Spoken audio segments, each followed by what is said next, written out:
Hello friends, welcome to Gigi's day book. இன்றைக்கி நாம் ஒரு ஸ்வீட் ரெசிபி தாங்க பார்க்க போகிறோம். China grass milk pudding. China கிராஸ்க்கு இன்னும் ஒரு பேர் கூட இருக்குது, அகர்னு சொல்லுவாங்க. தமிழில் கடல் பாசின்னு சொல்லுவாங்க. இது ஒரு செட்டிங் பேஸாக யூஸ் ஆகுதுங்க. சைனா கிராஸ் ஒரு வெஜிடபிள் ஜெலட்டின்ங்க. எல்லா பெரிய மளிகை கடைகள்லேயும் சூப்பர் மார்க்கெட்லேயும் ஈஸியாக கிடைக்குங்க.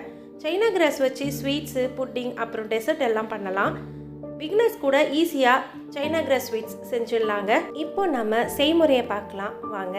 இங்கே நான் எடுத்துகிட்டு இருக்கிறது பார் டைப்பில் இருக்கிற சைனா கிராஸுங்க. இது பவுடர் ஃபார்ம்லேயும் கடைகளில் கிடைக்கிது.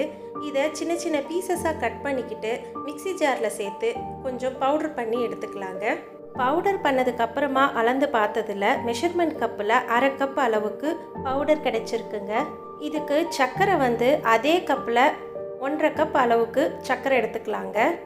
நீங்கள் இனிப்பு ஜாஸ்தியாக சாப்பிட்றவங்களா இருந்தால் இன்னும் ஒரு 1/4 கப் சர்க்கரை சேர்த்துக்கோங்க. இப்போது ஸ்டவ்வில் ஒரு கடாய் வச்சுக்கலாங்க. எந்த கப்பில் நம்ம சைனா கிராஸ் எடுத்துக்கிட்டோமோ அதே கப்பில் 4 கப் அளவில் திக்கான பாலை ஊற்றிக்கலாங்க. நான் இன்றைக்கி எடுத்துகிட்ருக்கிற சைனா கிராஸ் வாங்கி ஒரு 3 மாதம் ஆகுதுங்க. அதனால 4 கப் பால் எடுத்துக்கிறேன். இதுவே புதுசாக வாங்கினதாக இருந்தால் 3/2 கப்பே போதுங்க.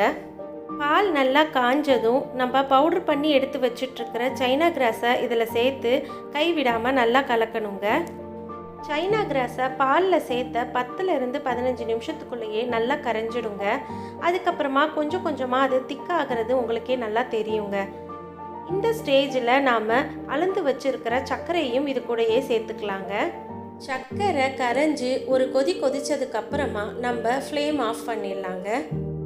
இப்போது நாம் செட் பண்ண வேண்டியது தாங்க பாக்கி. ஒரு ட்ரேயில் கொஞ்சமாக நெய் சேர்த்துக்கிட்டு நல்லா க்ரீஸ் பண்ணிக்கோங்க. இந்த க்ரீஸ் பண்ணுற வேலையை ஸ்டவ் ஆஃப் பண்ணுறதுக்கு முன்னாடியே செஞ்சு வச்சுக்கோங்க. ஸ்டவ் ஆஃப் பண்ண கையோடையே இந்த பிளேட்டில் ட்ரான்ஸ்ஃபர் பண்ணிக்கலாங்க. அதுக்கப்புறமா இதை இடம் மாற்றக்கூடாதுங்க, ஒரே இடத்துல தான் இருக்கணும். அதனால் முன்கூட்டியாகவே ஒரு இடத்த ஃபிக்ஸ் பண்ணிக்கோங்க.